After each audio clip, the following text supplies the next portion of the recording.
I've seen interviews where they will ask you the most crazy question in the beginning that you never thought they would ask on a first call. From pacing around the room to demanding recruiters, show me the money. Today, we're sorting through the internet's hottest takes on phone interview tips to separate the real advice from the clickbait. Is it fact or flawed? Let's review our first hot take. Smiling, even during a phone interview, can help you sound more enthusiastic. Fact or flawed?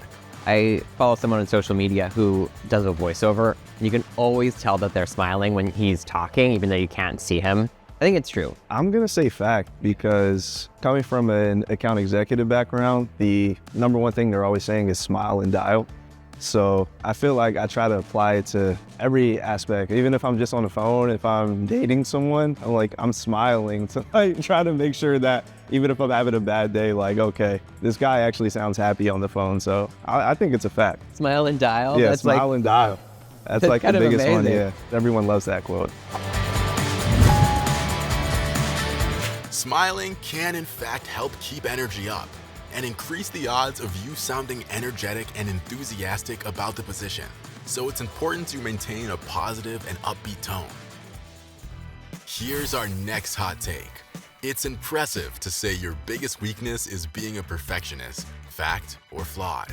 I've used this one before when I was younger, but I think it's probably like a cop-out. If they're looking for something that's authentic, I do such a good job, I can't help. It's is that really something that people are looking for? I don't know. I'm going to say flaw. I'm going to say flaw as well. I agree with that. It's almost like a cop-out because if you say maybe it's time management or you work too hard, you don't know when to stop, that's another thing. But a perfectionist, I feel like it's almost like you should strive for perfection. It almost seems like a cop-out. So I'm going to say flaw for that one. Good one. Good one. Yeah. Recruiters prefer candidates who openly acknowledge their weaknesses and show a willingness to improve. So it's important to show that you know how to spot issues and overcome them. Fact or flawed?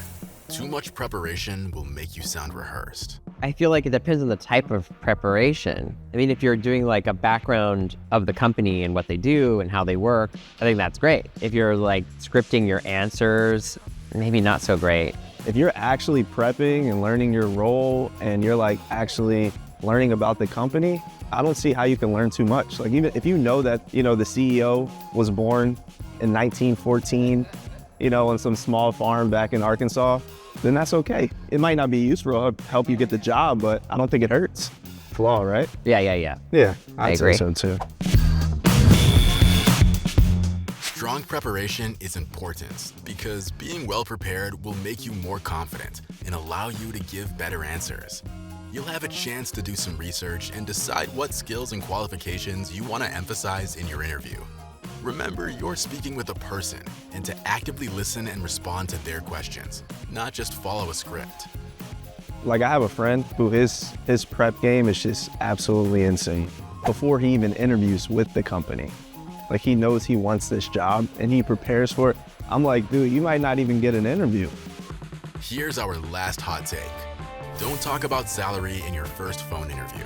Fact or flawed?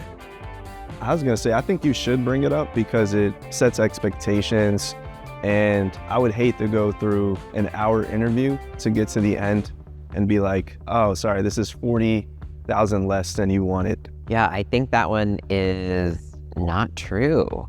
I think that's a flaw. I mean, you're wasting time for both you and the interviewer if your expectation of a salary and what they're expecting to pay you isn't a match. At some point in the phone interview process, you will likely be asked about your salary compensation to confirm that your salary is within their budget. But avoid bringing it up in the very first interview unless you get to the end and the recruiter has not asked you to confirm your expectations. Remember, this is not the time for negotiation. Lightning round, fact or flawed? Saying you're a people person. I mean, if it's customer service, then it's probably going to do well. But it feels like everyone says it, so it feels like nothing. Flawed? That is correct. It is flawed. Hey, this is a hot take. Do your research even for an initial phone screening. I've seen interviews where they will ask you the most crazy question in the beginning that you never thought they would ask on the first call. Being prepared is always the way. So I'm gonna say fact. It's a fact. It's a fact. Yeah. Good job. Let's go. Sending a thank you email. I've neglected to do that before because I thought about it too hard and then I thought it was too late. But I think you need to send it. I think you're supposed to send a thank you email. Well, thank you for that answer. And that's a fact. Yeah, you should. I should thank the recruiter for sure. All the things we talked about are good reminders, especially the thank you note. I think you just have to send it. You can only do too little and not too much. Because when it comes to sending a thank you email, when it comes to studying up on the company, the more you do, the better. You never know what you're walking into, so just prepare as much as you can, or else someone else might get that job. Hot take. Phone interviews are harder than in person. Search our channel for the latest advice.